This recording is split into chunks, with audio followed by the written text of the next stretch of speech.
sorpresa del príncipe no fue poca al oír que le nombraban en un país del que nunca había oído hablar, aunque ese país estuviese tan próximo a la capital del sultán, su padre. No comprendía cómo podía conocerle una dama que él no conocía.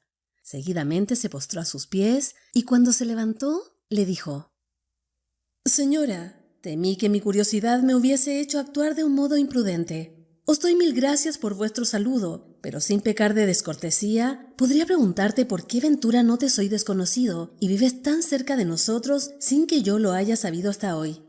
Entremos en el salón, príncipe, que allí podré satisfacer tu curiosidad más cómodamente para los dos», le respondió la señora. Dichas estas palabras, para enseñar el camino al príncipe Ahmed, ella lo llevó a un salón, cuya estructura maravillosa, el oro y el azul que embellecían la bóveda en cúpula, la riqueza del moblaje, le parecieron una novedad tan grande que expresó la admiración que le causaba, asegurando que no había visto nada semejante y que no creía que pudiera verse nada que lo igualara. «Te aseguro, sin embargo, que es la peor pieza de mi palacio, y lo admitirás cuando te haya enseñado todas las estancias».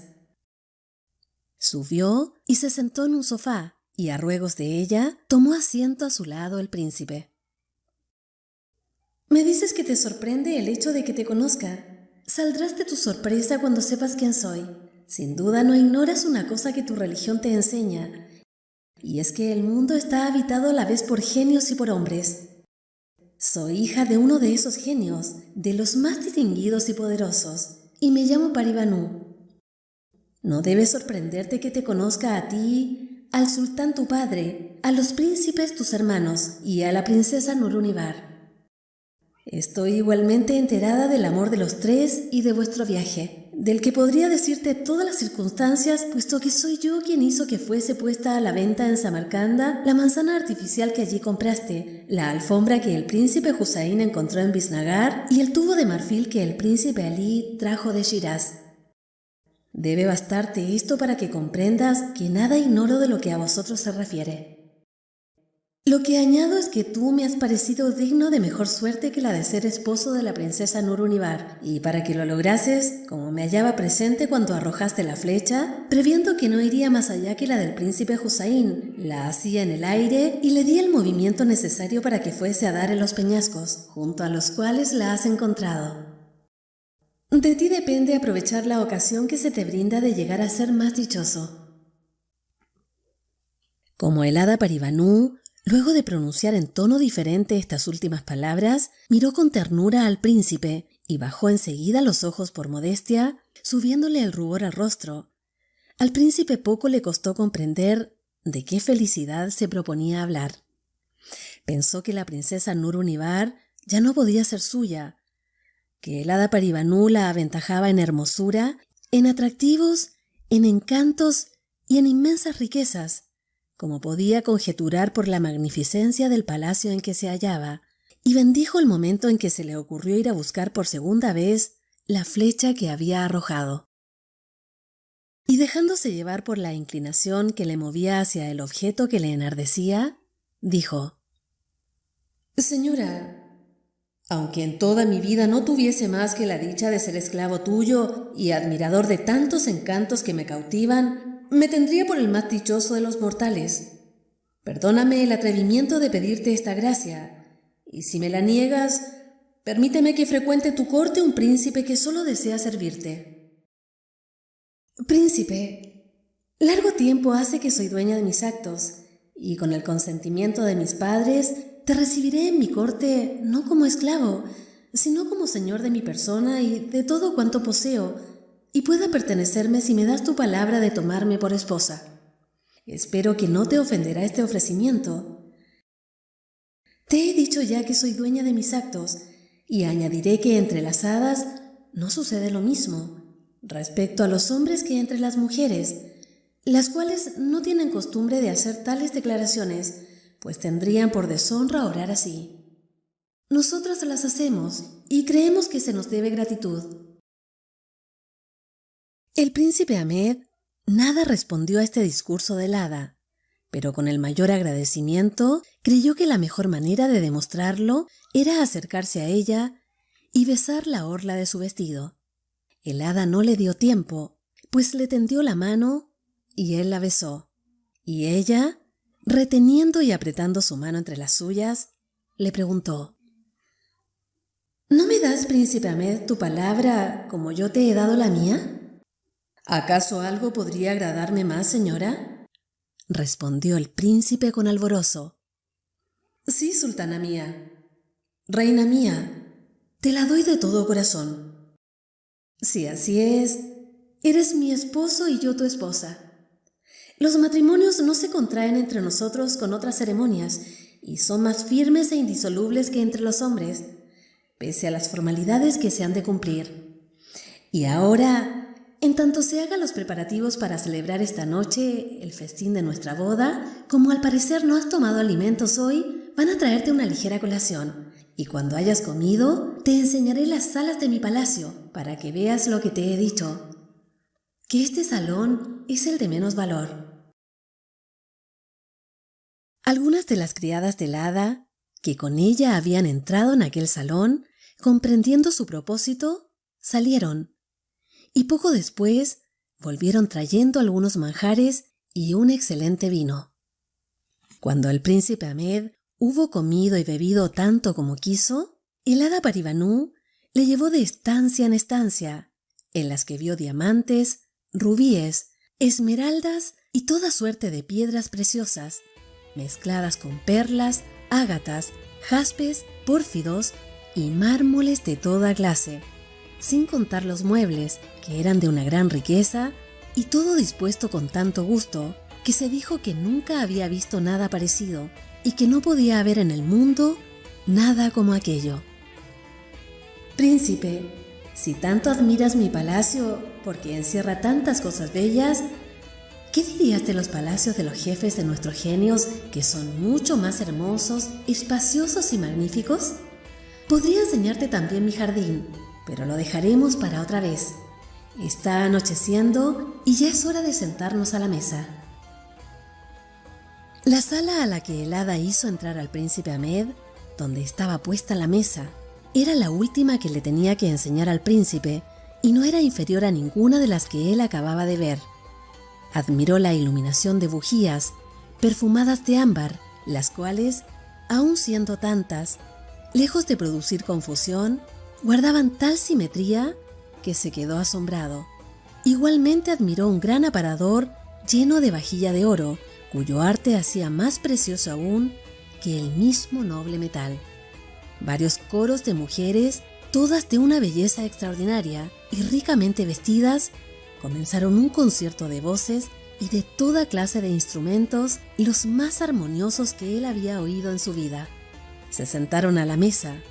Como Paribanú puso gran cuidado en servir al príncipe Ahmed los manjares más delicados y le iba diciendo los nombres mientras le invitaba a comerlos, el príncipe, que jamás había oído hablar de ellos, los encontraba exquisitos y los elogiaba, asegurando que en su mundo no se comía tan bien. También alabó el vino, del que el hada y él no bebieron hasta los postres, entre los cuales, además de fruta y pastelillos, había golosinas de la mejor clase. Luego de los postres, el hada Paribanú y el príncipe Ahmed se levantaron de la mesa, que los criados se llevaron enseguida, y se sentaron en el sofá, apoyada la espalda en cojines de seda con bordados de diversos colores, debidos a una aguja primorosa. Enseguida entraron en la sala muchos genios y hadas, quienes bailaron con mucho arte hasta que se levantaron el hada y el príncipe Ahmed. Entonces, los genios y las hadas, sin parar de danzar, salieron de la sala y marcharon delante de los recién casados hasta la puerta de la cámara donde estaba preparado el tálamo nupcial. Allí se pusieron en fila para que pasaran y se retiraron para que pudieran acostarse.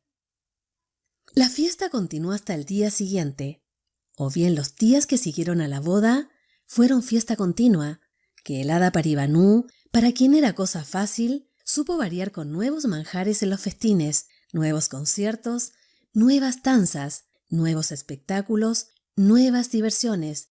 Tan extraordinario todo que el príncipe Ahmed no hubiera podido imaginárselo en toda su vida.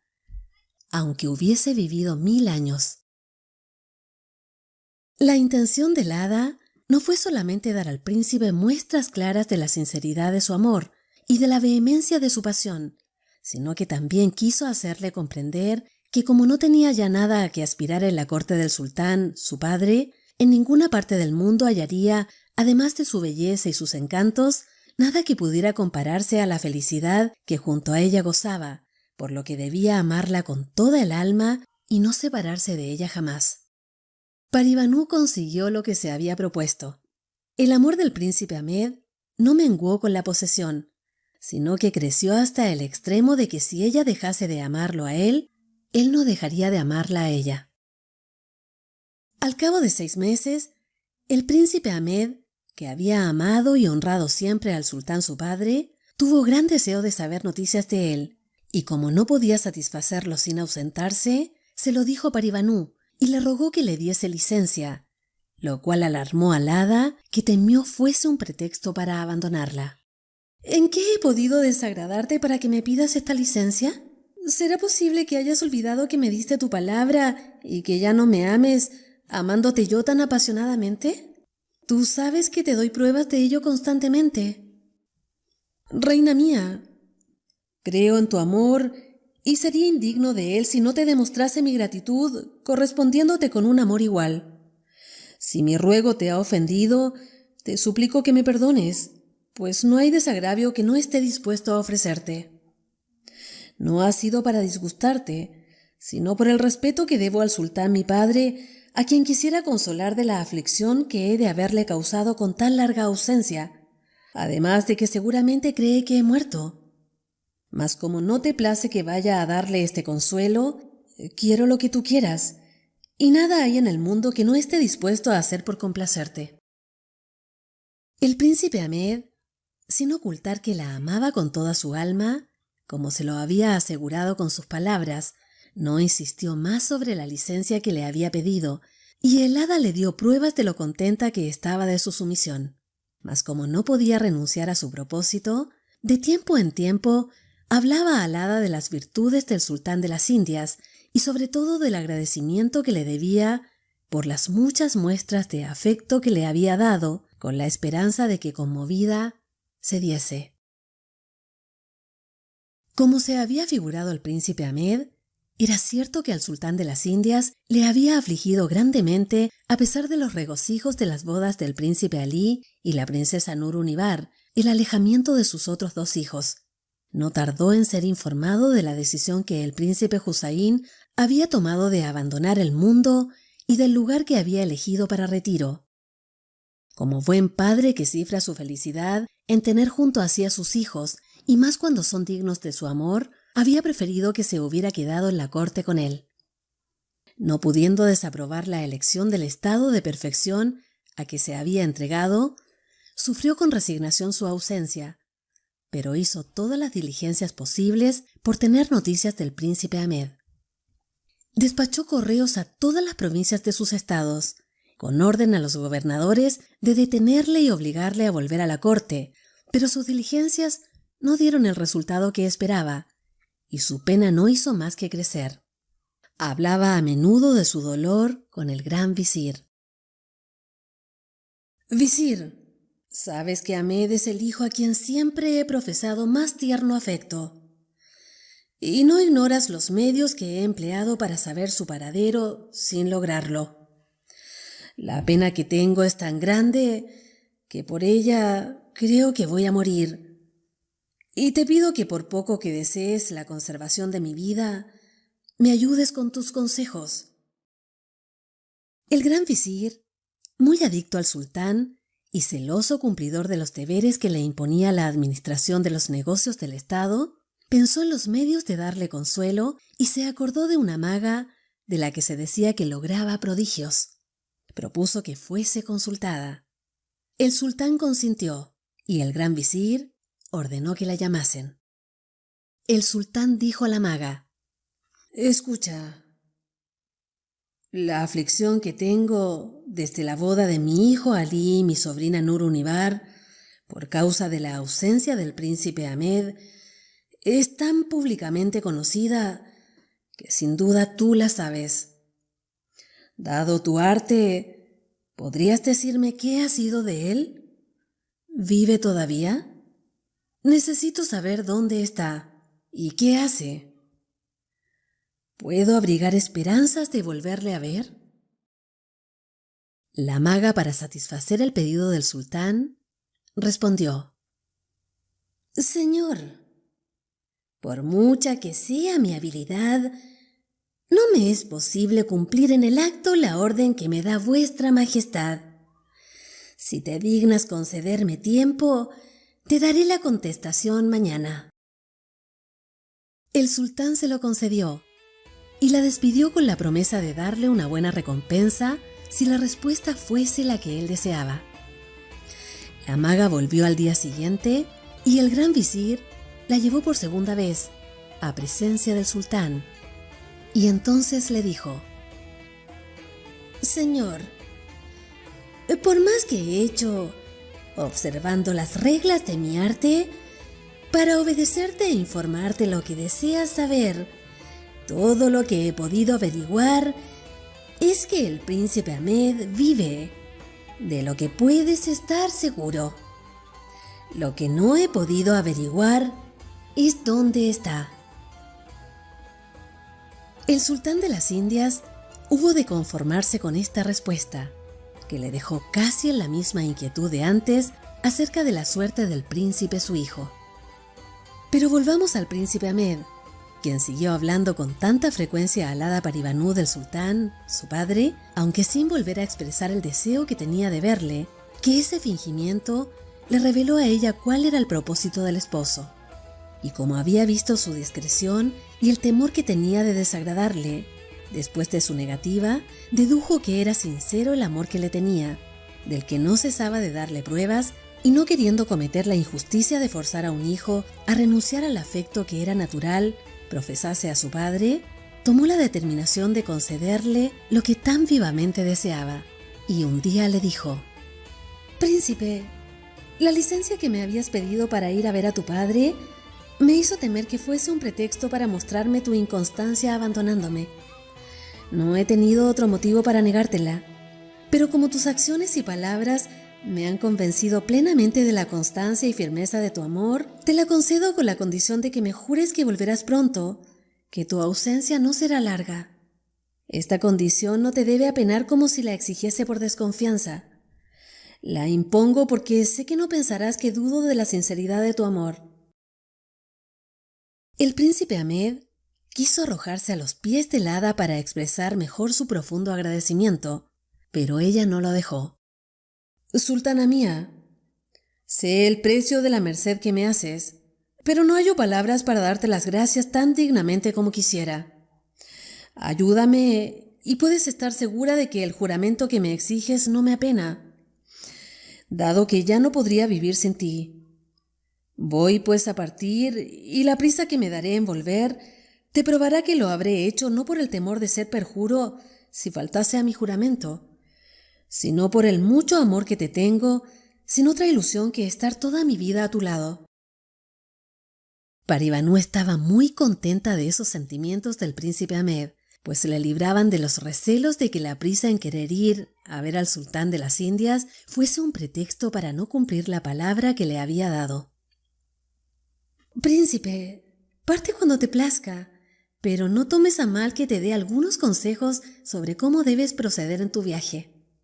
En primer lugar, no le cuentes al sultán tu casamiento ni mi condición, ni tampoco dónde vives desde que te separaste de él.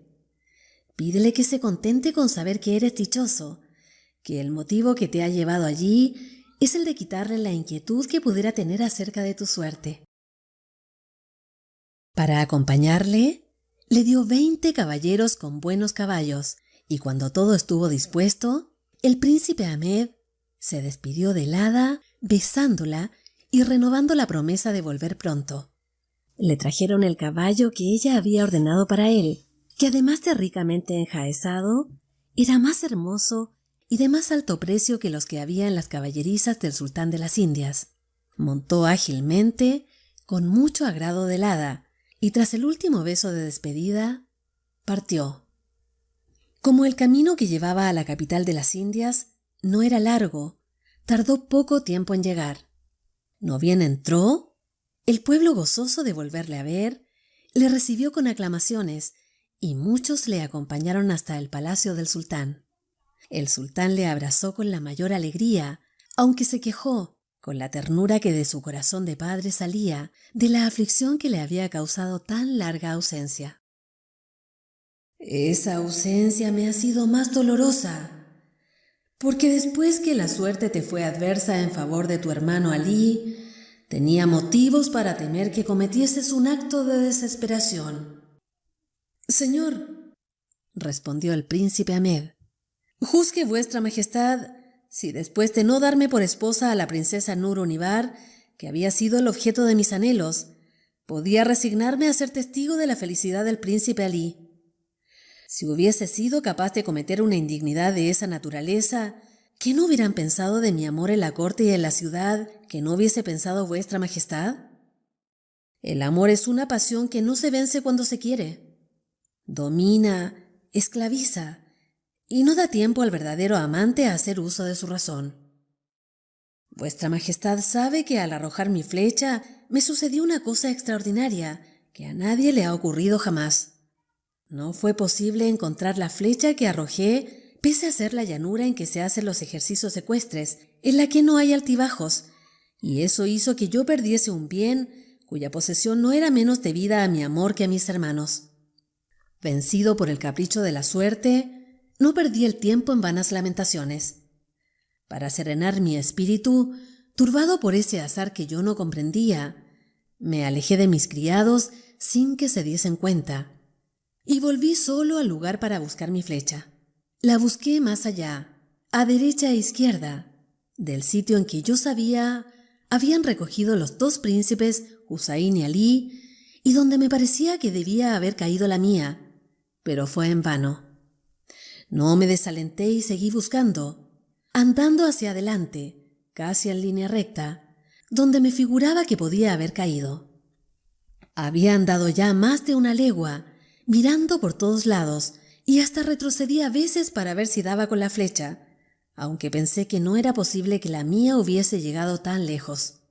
Me detuve y me pregunté si había perdido el juicio al jactarme de tener fuerza para arrojar una flecha que llegase tan lejos, proeza que no había hecho nunca ninguno de nuestros más célebres héroes de la antigüedad. Esto pensé, y dispuesto estaba a abandonar mi empresa, pero cuando quise hacerlo, vi que no me resignaba, y luego de recorrer 4 leguas y llegar hasta donde la llanura estaba cerrada por rocas, vi una flecha. Corrí, la recogí y vi que era la que yo había arrojado, aunque no la había hallado ni en el lugar ni en el tiempo en que hubiera debido serlo. Por eso, lejos de creer que vuestra majestad me hubiera hecho una injusticia, dando el premio al príncipe Alí, interpreté de otro modo lo que me había sucedido, y no dudé de que allí había un misterio feliz para mí, y que mi deber era no descansar hasta descubrirlo. Lo descubrí sin alejarme mucho del lugar, pero este es otro misterio, que ruego vuestra majestad me perdone si no lo revelo. Conténtate con saber que soy dichoso y que estoy satisfecho de mi suerte.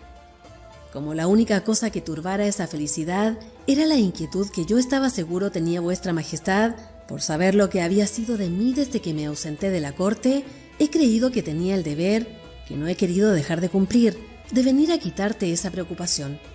Este es el único motivo que me trae, padre. La única gracia que te pido es que me permitas venir de tiempo en tiempo a ofrecerte mis respetos e informarme de cómo sigue tu salud. Hijo mío, respondió el sultán de las Indias, no puedo negarte la licencia que me pides. Sin embargo, hubiese preferido que decidieses quedarte a mi lado. Pero dime por lo menos, ¿dónde me darán noticias de ti cuando no puedas venir? O para avisarte si fuese necesaria tu presencia. Señor, repuso el príncipe Ahmed, lo que me pide vuestra majestad forma parte del misterio de que te he hablado. Te suplico que me dejes guardar silencio, señor. Vendré con tanta frecuencia a cumplir con mi deber que más temo pecar de importuno que no de dar lugar a que me acusen de desafecto cuando mi presencia sea necesaria. El sultán de las Indias no insistió más y le dijo al príncipe Ahmed: «Eres muy dueño de revelarme o no ese secreto, hijo. Pero quiero que sepas que tus visitas me darán una gran alegría y que serás bien recibido todas las veces que puedas venir sin perjuicio de tus ocupaciones o tus deberes». El príncipe Ahmed solo se quedó 3 días en la corte del sultán su padre. Partió al cuarto de madrugada. El hada Paribanú tuvo una gran alegría al volverle a ver, porque no esperaba que volviese tan pronto, por lo que se acusó de haberle creído capaz de faltar a la fidelidad que le debía y él le había jurado tan solemnemente. No lo ocultó al príncipe, sino que le confesó su flaqueza y le pidió perdón. Tan perfecta fue desde entonces la unión de los dos amantes que siempre quería uno lo que quería el otro. Un mes después del regreso del príncipe Ahmed, el hada Paribanú notó que desde entonces el príncipe, que no había dejado de contarle su viaje y la conversación que había tenido con el sultán su padre, en la que había pedido a éste licencia para visitarle de vez en cuando. Digo que el príncipe no había vuelto a hablarle más del sultán, como si no estuviera en el mundo, y como antes le hablaba de él con tanta frecuencia, creyó el hada que se abstenía por el amor a que ella le profesaba. Y un día le preguntó: «Dime, príncipe, ¿has olvidado a tu padre? ¿No te acuerdas de la promesa que le hiciste de ir a verle de cuando en cuando? Yo no he olvidado lo que me dijiste a tu regreso, y te lo recuerdo para que no esperes más a cumplir por primera vez tu promesa». «Señora», respondió el príncipe Ahmed, en el mismo tono jovial del hada, «como no creo tener la culpa del olvido de que me hablas, más quiero sufrir el reproche que sin haberlo merecido me haces, que exponerme a recibir una negativa si a destiempo pidiera lo que tal vez no te plazca concederme». «Príncipe, no quiero que me guardes tantos miramientos, y para que esto no vuelva a suceder, puesto que hace un mes que no visitas al sultán de las Indias, me parece que no debes retrasar tanto las visitas que puedes hacerle. Empieza mañana y ve a verle una vez al mes. Consiento de muy buen grado, y no habrá necesidad de que tú me lo pidas». El príncipe Ahmed partió al día siguiente con igual séquito, pero más lujosamente vestido y montado un caballo aún más hermoso que la primera vez.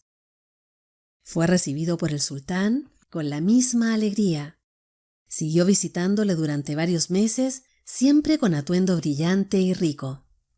Al fin, algunos visires favoritos del sultán, que comprendieron la grandeza y el poderío del príncipe Ahmed por las muestras que daba, abusaron de la libertad de hablarle que el sultán les concedía para inspirarle desconfianza hacia su hijo. Le hicieron ver que era conveniente que supiese dónde su hijo tenía su retiro, de dónde sacaba el dinero para sufragar tantos gastos, puesto que no le habían sido asignadas rentas fijas, y parecía que no viniera a la corte más que para retarle, haciendo ver que no tenía necesidad de su liberalidad, por lo que era de temer que levantase a las gentes para destronarlo.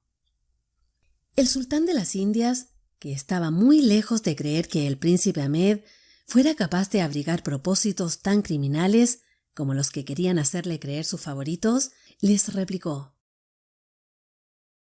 «¡Ah, cómo erráis! Mi hijo me ama y es fiel, y de ello estoy seguro, porque no recuerdo haberle dado el menor motivo para estar descontento de mí». Al escuchar esto, uno de los favoritos se atrevió a decir: «Señor, vuestra majestad, según el general parecer de los más sensatos, no has podido tomar mejor determinación que la que has adoptado con el fin de poner de acuerdo a los 3 príncipes en relación al casamiento de la princesa Nur-Unibar. Pero ¿sabe alguien si el príncipe Ahmed se ha sometido a la decisión de la suerte con igual resignación que el príncipe Husaín? ¿No puede haberse imaginado que el que más la merecía era él y que al no concedérsela has cometido una injusticia poniendo el asunto en manos de la suerte para que la suerte decidiera? Y el malicioso favorito añadió: «Podrás decir que el príncipe Ahmed no da muestras alguna de descontento, señor, que sentimos vanos temores, que nos asustamos por poca cosa, que cometemos un error al recelar contra un príncipe de tu sangre, recelos que acaso carezcan de fundamento, pero también podría ser que estuviesen fundados. ¿No ignoras que en asunto tan arduo y grave hay que tomar medidas severas que puedan lograr el fin que se desea? Piensa que el disimulo del príncipe puede engañarte, que el peligro es más de temer porque parece que el príncipe Ahmed no se ha alejado mucho de tu capital. En efecto, si te has fijado en esto tanto como nosotros, habrás podido observar que todas las veces que viene él y sus acompañantes llegan descansados. Sus trajes y las gualdrapas de sus caballos brillan como si hubiesen salido de la mano del guarnicionero. Sus caballos están tan poco cansados que dijérase que no han hecho más que dar un paseo. Estas señales de que el príncipe Ahmed vive cerca son tan evidentes que creeríamos no cumplir con nuestro deber si no te hiciéramos esta humilde advertencia a fin de que para tu bien, Señor, y el de tus estados, dispongas lo que juzgues más conveniente». Cuando el favorito terminó su largo discurso, el sultán puso fin a la plática diciendo: «Bien, sea lo que sea, no creo que mi hijo Ahmed sea tan malvado como me queréis hacer creer. No por eso os agradezco menos vuestros consejos, pues no dudo de que me los dais con buena intención». El sultán de las Indias habló así a sus favoritos, sin darles a entender que sus discursos habían hecho mella en su ánimo. Experimentó un ligero temor y resolvió que fuesen seguidos los pasos del príncipe Ahmed sin enterar de ello a su gran visir. Mandó llamar a la maga, la cual fue introducida por una puerta secreta del palacio y llevada hasta su gabinete. «Bien, me aseguraste que mi hijo Ahmed no estaba muerto y te estoy agradecido. Me vas a prestar otro servicio. Después de su regreso, aunque viene a la corte una vez cada mes, no he logrado que me diga dónde mora. No he querido presionarlo para que me confiese, a pesar suyo su secreto, pero te creo lo bastante sagaz para conseguir que mi curiosidad sea satisfecha, sin que se enteren ni él ni nadie de mi corte. Sabes que está aquí y como suele regresar sin despedirse de mí ni de nadie, síguele desde hoy. Averigua dónde se retira y tráeme la respuesta». La maga, que sabía en qué lugar había hallado su flecha el príncipe Ahmed, marchó sin tardanza al salir del palacio del sultán y se escondió cerca de los peñascos de modo que no pudiera ser descubierta.